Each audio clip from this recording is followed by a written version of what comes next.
আসসালামু আলাইকুম my lovely viewers, কেমন আছেন সবাই? আমি নাবিলা, আমার চ্যানেল নাবিলাস ব্লগস থেকে আপনাদের সবাইকে জানাচ্ছি ওয়েলকাম। এখন যেহেতু শীতকাল, শীতের মধ্যে কিন্তু সব ধরনের সবজি খেতেই অনেক বেশি ভালো লাগে। আর এর মধ্যে একটা হচ্ছে ফুলকপি দিয়ে কিন্তু অনেক ধরনের রেসিপি করা যায়। এর মধ্যে সব থেকে আমার যেটা পছন্দের সেটা হলো ফুলকপিকে এইভাবে ফ্রাই করে খাওয়া। আর এই রেসিপিটার নাম আমি দিয়েছি ফুলকপির কাবাব ফ্রাই।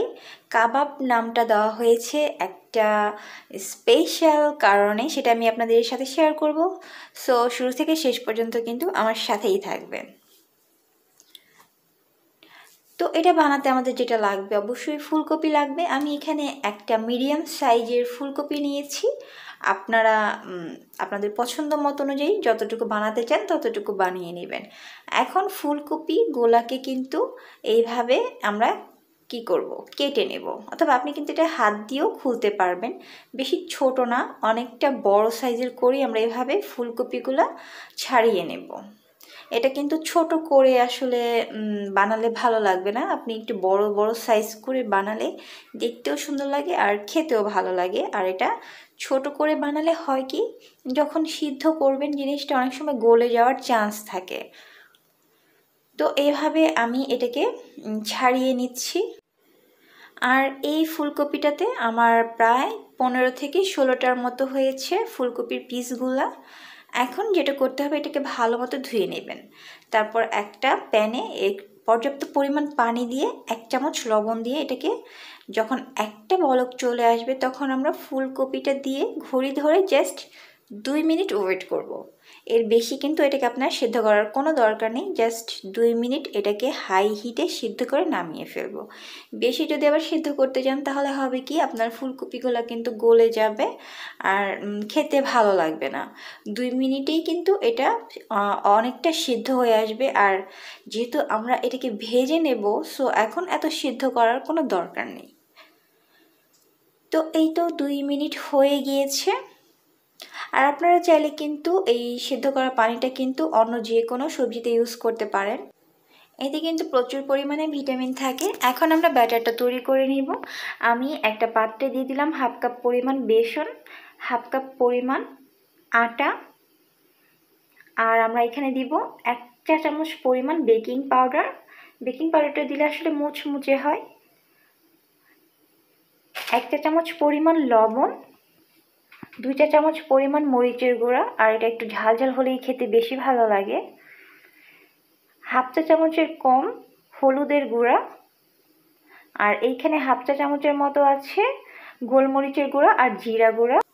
আর এখন এইখানে আমি দিয়ে দিলাম 1 টেবিল চামচ পরিমাণ কাবাব মশলা। আর এই জন্যেই কিন্তু, এই কাবাব মশলাটা দেওয়ার কারণেই কিন্তু এই রেসিপিটার নাম আমি দিয়েছি ফুলকপির কাবাব ফ্রাই। যেহেতু কাবাব মশলাটা দিয়েছি, আর কাবাব মশলা দিলে খুবই সুন্দর একটা স্মেল আসে আর খেতেও কিন্তু অনেক ভালো লাগে। এখন এইখানে পানি দিয়ে আমরা অল্প অল্প করে পানি দিয়ে একটা ব্যাটার তৈরি করে নেব। একদম পাতলাও না, আবার একদম ঘনও না, এরকম একটা ব্যাটার আপনাকে তৈরি করতে হবে। আর অবশ্যই কিন্তু এটার মধ্যে আপনাকে কাবাব মশলাটা দিতে হবে, তাহলেই কিন্তু এটার আসল টেস্টটা আপনি পাবেন। আর কাবাব মশলাটা যদি বাসায় না থাকে, তাহলে আপনি কিন্তু ওই যে তান্দুরি মশলাটাও দিতে পারেন, সেটাও কিন্তু ভালোই লাগে, খেতে খারাপ লাগে না। এখন যেটা করতে হবে, ফুলকপিগুলোকে এইভাবে আমরা বেসনের সেই ব্যাটারের মধ্যে দিয়ে কোট করে নেব। তারপর আমি একটা প্যানে বেশি করে তেল দিয়েছি, তেলটাকে ভালো মতো গরম করে তারপর আমরা ফুলকপিগুলোকে দিয়ে দেব। যখন এই ফুলকপিগুলো দিয়ে দিব, তখন কিন্তু চুলার আঁচটা মিডিয়াম টু লো করে দেব, কারণ এটা একটু সময় নিয়ে ভাজতে হবে। যদি আপনি চুলার আঁচটা কিন্তু একদম বাড়িয়ে দেন, তাহলে হবে কি, ওপর থেকে কালারটা তাড়াতাড়ি চলে আসবে, বাট ভিতরে কিন্তু কাঁচা থাকবে, খেতে ভালো লাগবে না। সো আপনি এটাকে একটু সময় নিয়ে ভাজবেন, 15 থেকে 20 মিনিটের মতো। তাহলে এটা খেতে অনেক বেশি মজা হবে আর ক্রিস্পি হবে, আর ভেতরটাও কিন্তু একদম সুন্দরভাবে সেদ্ধ হয়ে আসবে। সো এটাকে একটু সময় নিয়ে ভাজবেন, চুলার আঁচটা কমিয়ে দিয়ে তারপর এটাকে সুন্দর করে ভেজে নিলেই হবে। যখন এরকম গোল্ডেন কালার হয়ে আসবে, তখন আমরা এটাকে নামিয়ে নেব। আর এটা খেতে কিন্তু অনেক মজার। আর যেহেতু এখন শীতকাল, আপনারা কিন্তু এটা অবশ্যই খাবেন, মিস করবেন না কিন্তু। বিকেলের নাস্তার জন্য একদমই পারফেক্ট একটা রেসিপি।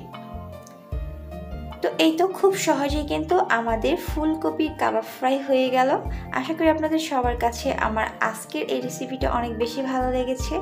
আর ভালো লাগলে কিন্তু অবশ্যই বেশি বেশি করে লাইক, কমেন্ট আর শেয়ার করতে কিন্তু একদমই ভুলবেন না। সো এখন এটাকে গরম গরম থাকা অবস্থায় খেয়ে নিতে হবে। ঠান্ডা হয়ে গেলে কিন্তু একদমই মজা লাগবে না। যে কোনো পাকোড়াই গরম গরম খেতে অনেক বেশি মজা। আর সেই সাথে যদি একটু সস হয় তাহলে তো আরও বেশি ভালো লাগে খেতে। সো এই ছিল আমার আজকের রেসিপি। আজকে তাহলে এই পর্যন্তই। দেখা হবে আমার নতুন কোনো রেসিপি নিয়ে। সে পর্যন্ত সবাই ভালো থাকবেন, সুস্থ থাকবেন। সবার জন্য রইল অনেক অনেক দোয়া আর ভালোবাসা। আল্লাহ হাফিজ।